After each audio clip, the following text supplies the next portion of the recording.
You've had good trading weeks. That's not your problem. Your problem is what happens to them. 3 weeks of doing everything right, and then in one session you give it all back. And you sit there wondering what's wrong with you because the strategy clearly works. You've watched it work. The traders that are pulling a payout every single week aren't necessarily trading a better strategy than you, but they've developed a particular 5-minute habit that you haven't just yet. 5 minutes on every trading day, that's the difference. And here it is. Now, if you have a particular challenge in your trading that you just can't seem to break through, comment it below. And if you resonate with my ideas and my teachings on trading psychology, make sure you check out the free resource in the description or the first comment. Every single trader has good days and they also have bad days. You're not going to escape this as a trader. You're going to have winning days, you're going to have losing days. And these winning and losing days average themselves out over a long enough time to give you your true edge, your true return. But the problem here is that traders become attached to the dopamine release on the good days,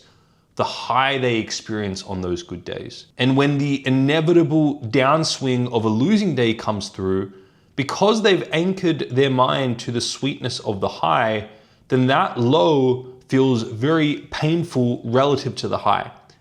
And what it does is it creates a dopamine deficiency in the brain, and then the so-called destructive trading patterns, over trading, over risking, taking trades outside of your plan, they're all coping mechanisms for that dopamine deficiency in your brain.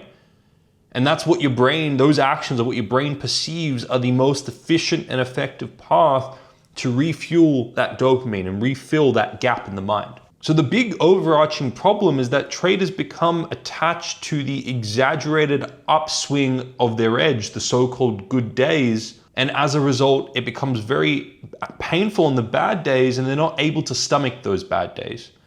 And then because of that trigger of the difference, those traders then participate in the destructive trading patterns and they spiral out of control.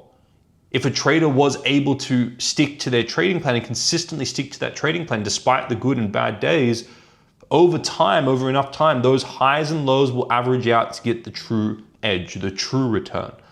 But because of the attachment to the highs, the traders get triggered on the lows and then they spiral out. They end up taking trades outside of their plan, they end up over risking, they end up blowing accounts. So the 5-minute habit that I teach traders and I've seen work so consistently well is helping them humble good days so that they don't have an attachment in their mind to that high, and then helping conversely traders lift so-called bad days, which is actually not that difficult to do if you're not attached to the high of the good day. And this is exactly how you do it.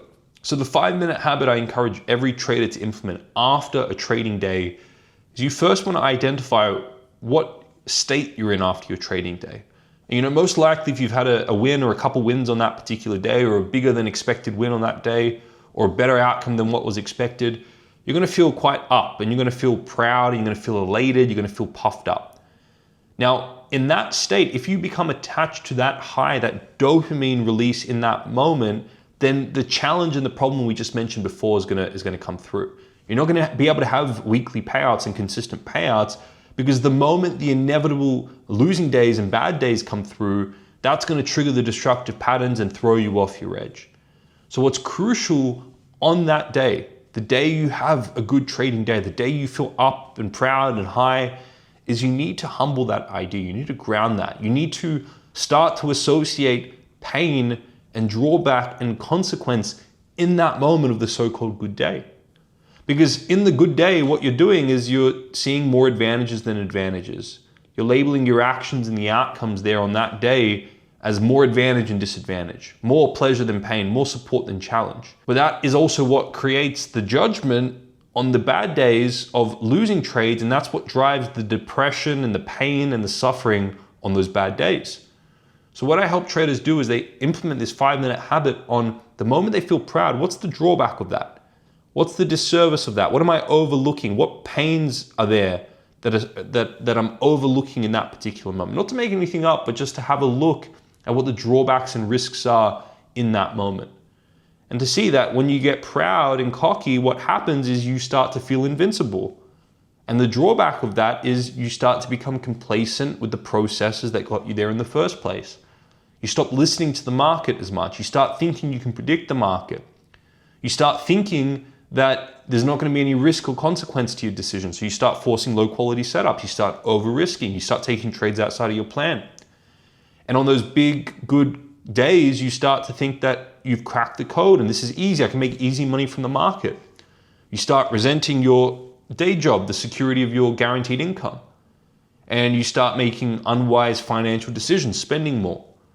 So there are consequences and drawbacks in that moment of the high. And what's important with the little 5-minute habit after every winning day where you feel proud is to humble yourself in that exact moment so that you don't bring that into the next trading day and get humbled by the market. And then on the days you feel down and low and you feel a little bit depressed after a so-called bad trading day, what you want to start to do is you want to start to lift that and find the benefits to it and realize that being humbled, having the fantasy humbled in that moment actually makes you more present with the market, makes you respect risk in the market, makes you appreciate your trading plan more. It makes you go back to A+ setups. It makes you be more grounded and set real goals in real time frames. And it makes you have more of a realistic perspective on the realities of trading and the realities of the market. It humbles that pride, it humbles that fantasy. So those so-called bad days are there to repurpose you, and they're there to get you back to your trading plan, back to listening to the market and respecting the market. I know many, many very profitable traders, 7-figure traders, who are happy at times to experience a $10,000, $20,000, $30,000 loss, which is relative to their account size, of course, but they're happy to experience that because it shakes them out of that self-aggrandizing pride, and they're happy to experience that because it reminds them of the realities of the market. It reminds them of the risks in the market, and it kind of snaps them out of this idea that they could just predict anything in the market and they're invincible, and it gets them back to their trading plan. And then what starts to happen, the more and more you do this 5-minute habit after winning days, find the drawbacks to humble yourself so you don't have to get humbled by the market. And days you feel down, depressed, and shameful, find the benefits to lift yourself so that your down days don't affect you the next trading day and you're not trading out of fear and scarcity. And so that your high days don't affect your next trading day so you're not trading out of greed and this over exaggerating your own abilities. And then what starts to happen is you start to label good days good less because you start to see the drawbacks and consequences, not by making anything up or justifying, but just looking at the consequences. And as a result, you start to label losing days less bad. And the language goes from good and bad day to, all right, I had a day where price hit my entry and hit my take profit. And you start using more objective language as opposed to more emotional language. And then bad days turn into price just hit my entry and then it hit my stop loss. Less emotional language to objective language. You start to see the markets more objectively. You start to see your results more objectively. And then what you start to realize is it's important to zoom out. If I have a really narrow perspective, then I'm going to get elated on upswings and I'm going to get highly depressed on downswings.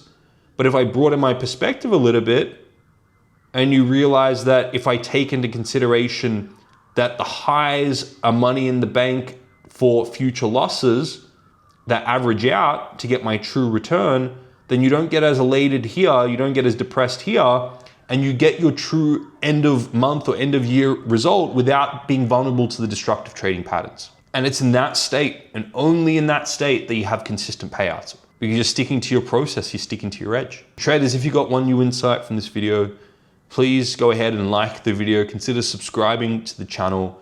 And if you haven't already, make sure you download the free Bulletproof Your Trading Mindset 3.0 training, which comes with my free AI-powered technology TellerX, linked in the description, the first comment, or you can scan the QR code on the screen now. And that'll just help ensure you implement this 5-minute habit. And it's not just something you watch once, you think is a good idea, but never implement, but you have a tool there to help you implement that in real time. And traders, before you click away, I want you to watch this video. It's going to pop up on your screen next. It's a 22-minute video that summarizes 6 years of trading psychology for you. Watch that next.